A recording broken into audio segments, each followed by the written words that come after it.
Welcome to the Empire, this is Rampart, and welcome to another development update I wanted to do for the Project Renaissance, our fan-made spiritual successor to Medieval 2, where right now I wanted to kind of go over a little bit of what's been going on recently, where at the moment, progress is still going fairly well, I would say. Today I can split things up primarily into about 3 little things, I'd say. Progress has still been going well on the map project, map tool aspect of things, as I've been able to talk about last time. But actually, we've been kind of holding off on, in some regards, some progress for very specific things. Like the fact that right now, we're very excited about the update of 5.4 for Unreal Engine, because I can actually kind of go into this little article, like kind of specifically showcases why. Because there are some aspects of the next update for Unreal Engine that'll kind of just help us make the large maps we want to do. Because right now we're kind of leaning towards big super map, essentially, that you just load in the sections you need for battles. So there's like just this one big, really big, massive overall battle map. Kind of similar to like, I think Attila, we were kind of even testing this a little bit. Attila seems to kind of essentially use. And it'll just make it easier for us, where I think it was primarily... I believe it was not the spline mesh. I think that wasn't the exact thing specifically we really require, but it will help. It was more so the terrain solution. It's more so being able to have this try and get away from only having the height field only landscape, so we can have a bit more. Essentially, to my understanding, we can be a bit more cost effective with our processing power. So like this example, this is the one I was trying to look for, where this is specifically actually more so for Gaia 2 specifically, where you can have more of these variable sizes of your voxels for the terrain, so that we can actually kind of save space and not have to have massive fucking maps that take up way too much space. So I know that's been one aspect that has kind of slowed the progress on the map tool a little bit, not insanely. I know Arlequin is still doing some pretty good work on that regard. Where, let's see, so that would be these are some of the earlier screenshots where he's still been working on getting the map tool set up. And I know for me, I just love that without any context, if someone saw this screenshot, this almost looks like it's like taken out of like Thrones of Britannia or out of Attila, honestly, for the quality. And I appreciate that we've been able to get to something like that so soon, and I love that we've been able to do that. So there's like this example here, this one looks a little bit rougher than this one, but I know this is just like we're in the very early stages of this map tool, but still, hey, I live in discount Canada. I like being able to see snow in our battle maps. And then this is like, hey, just trying to test around and play around with a little bit of an actual ocean. We got to fix the trees and the ocean bit. But hey, I appreciate that, hey, things have been going along slowly but surely. And I just appreciate being able to see this progress. So that's more of the stuff that like I myself personally haven't been interacting with as much. I have been more so, we've been thinking about and trying to figure out what do we want to do with, and you guys can see this, logistics. So we've been kind of thinking about and brainstorming on how do we want a supply line system to kind of work. And this is a document that I didn't put this one up together. I think this is also Arlequin put this one together as well, where based on some research we've been having, it's been leading to some interesting thought questions on how do we want to go about with logistics and army movement. I know for myself, I actually pretty much, I actually really appreciated how supply was done in Three Kingdoms. I think it should not be like something that, if it's too overly, you have to invest in. The logistics side of controlling the army in medieval in any Total War can kind of get bogged down a little bit. I know I lean more towards kind of, and this is kind of similar to like what I have here for the idea, is a kind of a passive pool. I think Stainless Steel also does this. I think also Divide and Conquer does this, actually, where they added in like a passive pool of supplies to the army that just slowly goes down while you're in enemy territory. And that's kind of an expansion on it with this, where we will have it so, hey, certain units will have it so that they will take away more supplies than others, or hey, maybe even have scouts that kind of help forage around from the local area. And so we've been kind of playing around with this idea. This I don't have too much of a concern with, because this is very similar to my own ideas on having a basic pool of resources that you have attached to the army that replenishes while you're in friendly territory and goes down while you're not in friendly territory. The question then comes around to, it's like supply wagons, like supply chains, with like, do you have baggage trains in the armies? I know Rome, Divide Imperia has like physical units you can recruit that are baggage trains to help with supplies. And we've been debating on, do we want to have supplies like that? Do we want to be able to have it so you have a physical unit that increases your supply? Or do we have it so instead you just have, there was another example, it's not in this document, but it was the idea of, hey, how do you want to kind of go about your, what method do you want your army to take while you are out in the field? Do you want to have a baggage train? And this would be, it's not an actual unit, it's just, hey, this is kind of a more of a logistics quartermaster kind of stance, like idea, and like, okay, you want to be hard and fast to be able to be a bit more aggressive, so you don't have any baggage trains. Or do you have it so you have a baggage train with you, it reduces your speed a little bit, but your supplies will last longer, and that would be, essentially, I could view it as like a trait you add on to the unit. So we've been kind of playing around with those two different ideas, because I know we do want to try and have more depth to the campaign. And I know I've talked about this in other videos. I think one of the best ways to kind of get this depth is through a lot of small systems that compound onto each other. And we don't want to have too many, try and focus on a very complicated system and try and solve all of our problems, and more so focus on really small systems. And I've been kind of curious what people's thoughts are on that, because I know not everyone wants to deal with a supply line system, but some people really do appreciate that. I think the ways I've enjoyed it the most have been in mods, because how it works in Divide Imperia is kind of a pain in the ass for me personally. I don't want to necessarily have a unit that is actually recruited. I think you can just imply that a unit exists. I think that's fine. Like, oh, hey, it's implied to exist, and then when the battle starts, they run the fuck off, or they go back to a defensive position. Because I know for us, we've talked about, hey, if you have defensive battles like sieges, or maybe you have a fortified position out in the open field, we do like the idea of hey, we want to have a supply system so you could replenish ammo during the middle of a fight. That's a really cool idea to be able to have. That's something that I hate it's taken us to get to this, the weird-ass survival battle things in Warhammer 3 to get away that you can occasionally replenish our ammo. Not exactly, but, you guys can see what I mean.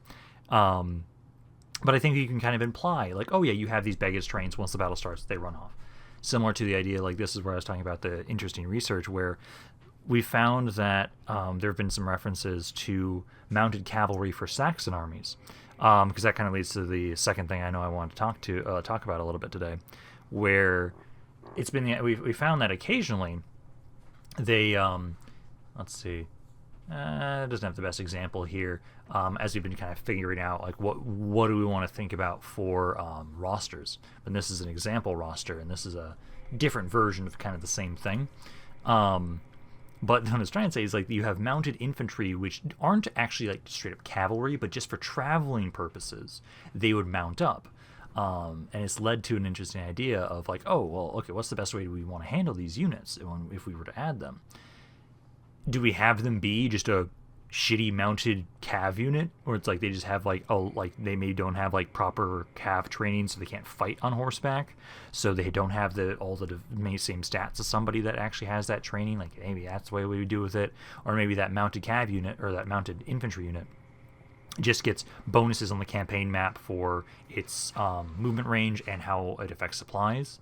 But once you start the battle, it just immediately is mounted. That's kind of a thing that we've been playing around with on the interesting ways that this kind of interacts with it, which then can kind of lead into, this is one of the first examples of the first kind of look at how we're thinking about the roster for the Saxons specifically, where we do want to try and split up based on, and I know I really like this, based on, similar to Divide Imperia, different social classes. We've talked about this in the past a little bit, about having, so you recruit from different social classes, and now it's kind of more leading into, do we want to have it so it is just very clear cut cookie cutter versions of units, kind of more like this, where it's like, hey, they just have you basically have the archer. Hey, it's got a bow. Hey, you got a traditional sergeant. Very traditional units, kind of very, very similar to what you have currently in just war in Total War, where you have a unit type, very cut and dry. You can't change that unit all that much. Or do we want to go with a more of a modular system, which in this we think this would be more of kind of a limitation to the like. This would be focused more on your like fodder, your like you guys you have a ton of. That would be like we could see, hey, you have a peasant, you have a militia. Well, we can equip them with a shield and a spear, a shield and a sword. That's not that hard to do. And we've kind of been testing around like how would we maybe like which one do we want to focus more on? I think initially we will focus more on the idea of just very cut and dry unit types, just because it's easier for testing purposes. And then later, maybe the idea of playing around with, hey, at least your levies and your really low quality troops, those guys you can fiddle around with and kind of equip them in different ways to allow for there to be reactions in how you're equipping your armies. Because I know I love this in Warhammer 3, the Chaos Warriors. Chaos Warriors right now can easily switch between their shielded variant and their halberd variant on the fly. Like I had some battles where occasionally like, oh hey, I'm fighting somebody, they have a lot of missiles, well let me make sure I have all my shielded, my guys with equipped with shields. Hey, they have a bunch of cav, well let me make sure I have a bunch of halberds so I can have more bonus versus large.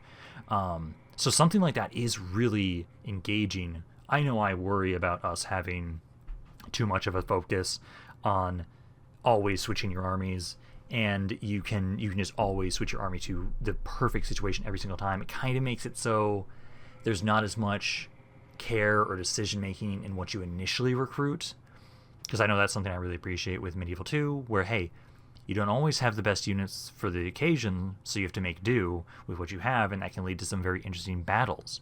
And that's why I think like the middle ground is kind of like, okay, militias, levies, like the lower tier 2 quality troops, those guys you can kind of see them just picking up a different fucking weapon, fine, and their stats change a little bit.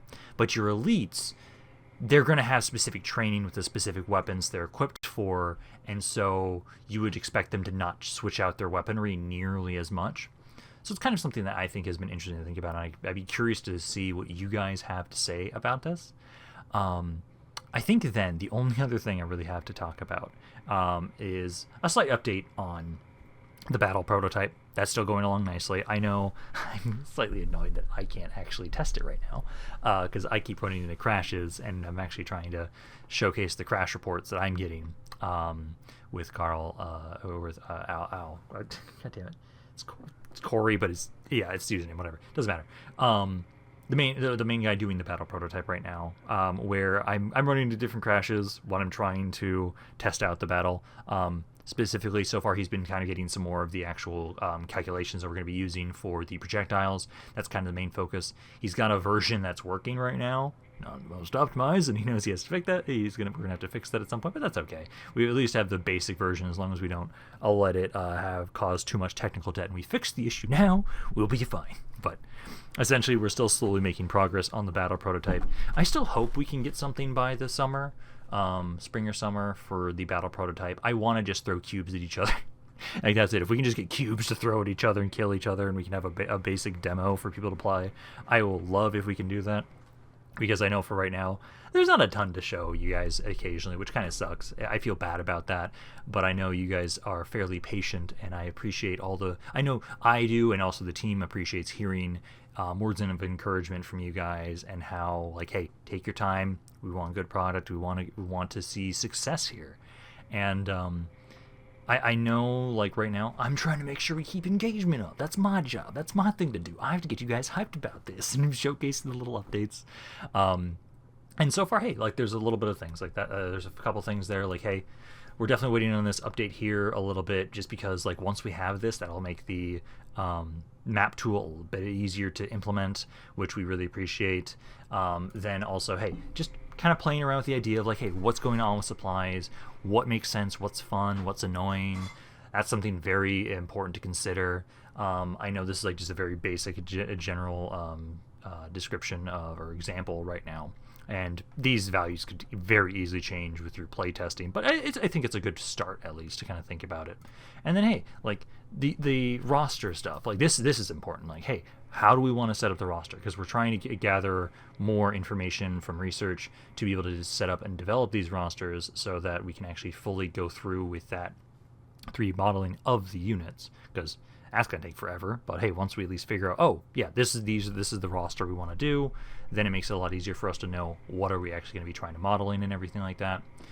And then battle update stuff. And I at least like that our water looks pretty, although the trees are fucked. But again, that's all I have for today for this little update. Hopefully you guys enjoyed this, and it gives you guys a little bit of an insight into how things are going, and hopefully you guys enjoyed this video. If you guys did, let me know down in the comments down below. Just let me know what thoughts you have on everything I discussed here today. And if you guys have anything that you want to add to the conversation, like if you guys have any thoughts on the roster stuff, or if you guys have any thoughts on the supply line stuff, I'd love to hear what you guys have to say. I know the team would as well. Always love hearing what you guys have to say. But for right now, this is Rampart, and I'll see you guys next time.